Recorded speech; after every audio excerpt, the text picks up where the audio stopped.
Come on, Mona, you can get in. This is Mona, and it took her around 6 years to step in the house. It all started one day when I was out in my backyard walking my dog, and he started getting really crazy. I shined a flashlight in the backyard, and I saw little eyes. It turned out to be a cat. Climbing trees, going after birds. Oh my goodness. But I didn't think anything was going to come of it, and I didn't like cats. Come on, come on. So I told my wife, she posted on Facebook, the cat people. They came over 3 days. They got Mona trap, neuter, and release. But Mona was too feral, is what they said, and they couldn't adopt her, and they had to put her back in our backyard, which was her territory. I actually said, no, I don't want a cat living in my backyard. He said that's how it has to be. For some reason, I started putting food out.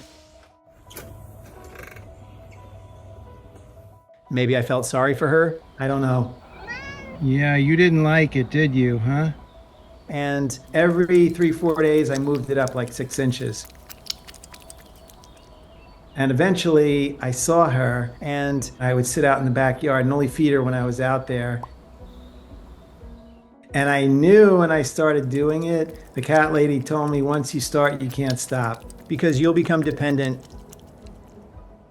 Unfortunately, she's scared all the time, and my kids say she has a lot of baggage. When we got her TNR'd, the vet said she was about 2 years old. So apparently we don't really know where she was for 2 years. But we're just assuming that she was living outside. She fended for herself. So when I was outside, she'd run away. So I would sit out in the backyard and wait for her to come back. Mona, come here, cuties. It probably took till like September, October, I don't know, 4 or 5 months. One day she came up on my deck and I put my hand out and she like bumped my hand. Oh, you're being friendly today. Ooh, look who's here, the cutie pie. I didn't know what that was. I ran inside, I Googled it. And apparently that was like a friendly behavior for cats. That was the first real sign that something had changed. So I just started feeding her every day, twice a day. Here's your food, Mona. Come and eat. Good girl. I was hoping she would go away initially. And then eventually, as she warmed up to me, I knew at that point that's what she was going to live. I learned very quickly, everything's on her terms. Good girl. If you go near her, she runs away. So I would just sit and wait. She has to be the one who decides when she's ready. So I just have to let her come to me, and it's just kind of how it is. I have to sit down in the chair, then she comes out from under the deck. She lives on our deck. The whole deck is devoted to her. And she slept outside. I mean, 24/7 outside.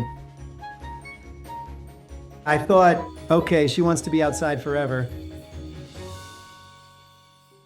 Then winter was coming, the cold, the rain, the predators. I was so worried. So I spent all summer building that house. She became more bonded to me. I just didn't want her to live outside. And she didn't go in it, she just ignored it. Don't be afraid. Come on up here. I keep cameras in the backyard, in the deck, and she didn't go in it for 2 more winters, almost 3 years. I thought maybe she'd never use the house at all. But I think she was so beat from being outside in the cold. Good girl. So the next winter, I looked outside and it was raining and she was in it. And then she knew to go in it all the time.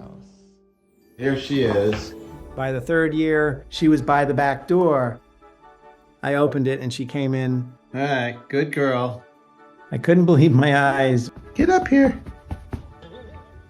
Come on. Good girl.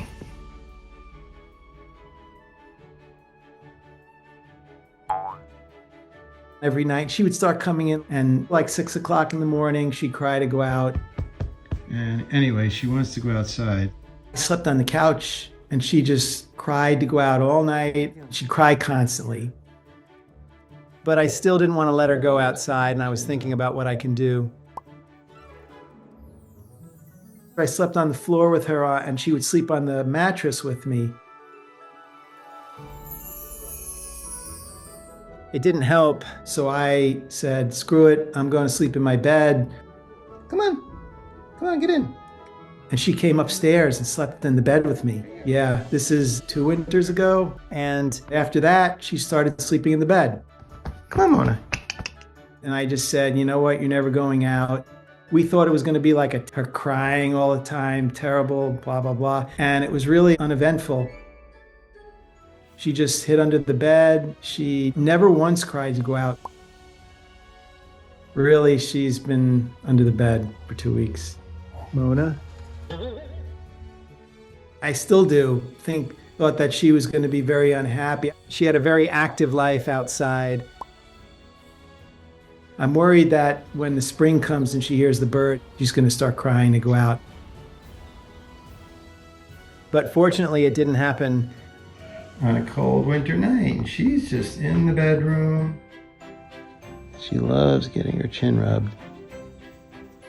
Every night, even in the winter when we'd watch TV at night, she comes down and sits on the couch with us. If I were to go upstairs right now, she would come out from under the bed and sit on the bed with me. I know you could do it. Here's Mona getting her belly rubbed. But she doesn't like to be picked up. I don't think that'll ever change. If you do pick her up, she tries to wiggle out, but she could scratch you or bite, and she never does. But I'm happy the way she is. She's very sweet. She loves being in the bedroom now. There she goes. She's running right into the bedroom. People say I'm her human.